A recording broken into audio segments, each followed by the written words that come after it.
शिरडी के साईं बाबा। भारत सदियों से देवों और संतों की भूमि मानी जाती है। इस देश में समय समय पर कई संतों ने ज्ञान का प्रकाश फैलाया है।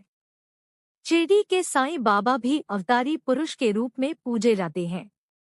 शिरडी के साईं बाबा की चमत्कारी शक्तियों के बारे में बहुत सी कथाएं हैं।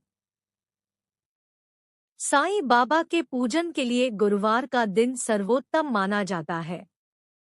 साईं व्रत का विधान। साईं व्रत कोई भी कर सकता है। साईं बाबा जात-पात या और कोई भेदभाव नहीं मानते थे। उनका कहना था, सबका मालिक एक है। यह व्रत किसी भी गुरुवार को साईं बाबा का नाम लेकर शुरू किया जा सकता।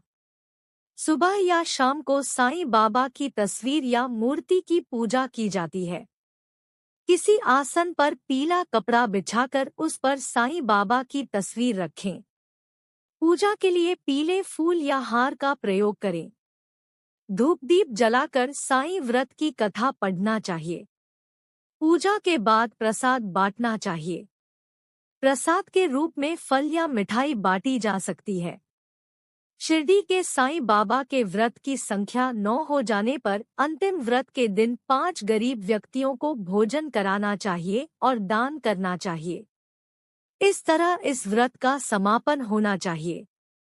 साईं व्रत की कथा। कोकिला बहन और उनके पति महेश भाई शहर में रहते थे। दोनों में एक दूसरे के प्रति प्रेम भाव था, परंतु महेश भाई का स्वभाव झगड़ालू था। दूसरी तरफ कोकिला बहन बहुत ही धार्मिक स्त्री थी, भगवान पर विश्वास रखती। धीरे धीरे उनके पति का धंधा रोजगार ठप हो गया।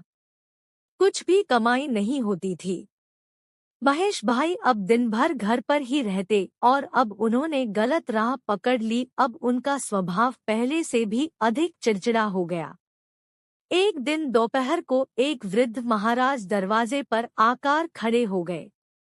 चेहरे पर गजब का तेज था और आकर उन्होंने दाल चावल की मांग की। कोकिला बहन ने दाल चावल दिए और दोनों हाथों से उस वृद्ध बाबा को नमस्कार किया।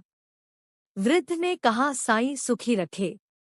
कोकिला बहन ने कहा, महाराज सुख मेरी किस्मत में नहीं है, और अपने दुखी जीवन का वर्णन किया। महाराज ने श्री साईं के व्रत के बारे में बताया। 9 गुरुवार फलाहार या एक समय भोजन करना, हो सके तो बेटा साईं मंदिर जाना, घर पर साईं बाबा की 9 गुरुवार पूजा करना, साईं व्रत करना और विधि से उद्यापन करना, भूखे को भोजन देना। साईं बाबा तेरी सभी मनोकामना पूर्ण करेंगे। साईं बाबा पर अटूट श्रद्धा रखना जरूरी है। कोकिला बहन ने भी गुरुवार का व्रत लिया। 9वें गुरुवार को गरीबों को भोजन कराया। उनके घर से कलह दूर हुए। घर में बहुत ही सुख शांति हो गई। महेश भाई का स्वभाव ही बदल गया। उनका रोजगार फिर से चालू हो गया। थोड़े समय में ही सुख समृद्धि बढ़ गई। दोनों पति पत्नी सुखी जीवन बिताने लगे। एक दिन कोकिला बहन के जेठ जेठानी सूरत से आए। बातों बातों में उन्होंने बताया कि उनके बच्चे पढ़ाई नहीं करते, इसलिए परीक्षा में फेल हो गए हैं।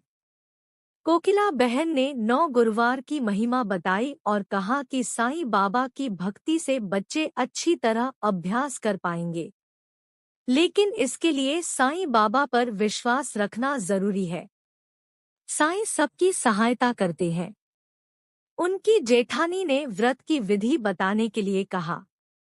कोकिला बहन ने कहा उन्हें वह सारी बातें बताईं जो खुद उन्हें वृद्ध महाराज ने बताई थी। सूरत से उनकी जेठानी का थोड़े दिनों में पत्र आया कि उनके बच्चे साईं व्रत करने लगे हैं और बहुत अच्छे तरह से पढ़ते हैं। उन्होंने भी व्रत किया था।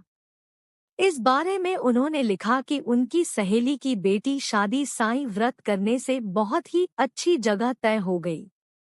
उनके पड़ोसी का गहनों का डिब्बा गुम हो गया था, जो अब वापस मिल गया है। ऐसे कई अद्भुत चमत्कार हुए था। कोकिला बहन ने समझा कि साईं बाबा की महिमा अपार है।